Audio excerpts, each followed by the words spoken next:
You can avoid a lot of wasted time and money just by learning from my mistakes.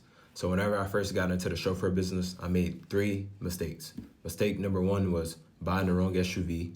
Mistake number 2 was undercharging clients just so I can earn their business. And then mistake number 3 was not writing down my bookings and it ended up costing me a ride. So I'm gonna break it down for y'all. That way I can help prevent y'all from making the same mistakes. Mistake number 1, investing into the wrong SUV. So if you're an OG follower of mine, you know whenever I first got my first SUV for this business, it was a Range Rover.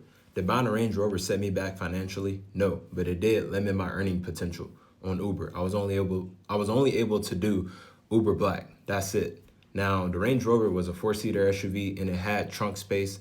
But for this business, you're gonna wanna invest into an SUV that's a 6-seater with trunk space. I recommend the Cadillac ESV or the Chevy Suburban or the Yukon XL. You want cars that could cater to your clients and also maximize your profits. Mistake number 2, undercharging clients.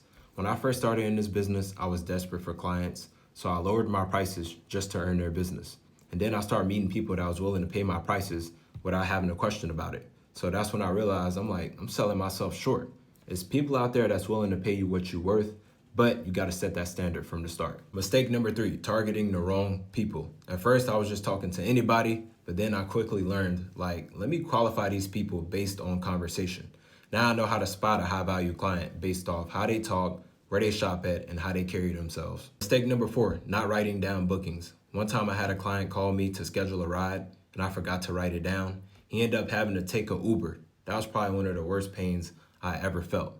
After that, I made sure I stayed organized and I wrote down every booking immediately after somebody called in. But the biggest mistake I see people make is depending on Uber to build their business and not knowing how to talk to clients. If you can't be a likable person, hold a good conversation, and make people feel comfortable, you're gonna struggle in this business. Now, I done made all these mistakes so you don't have to. So if you're serious about building your private clientele the right way, click the link in my bio and book a one-on-one call with me. I'll help you avoid all these rookie mistakes.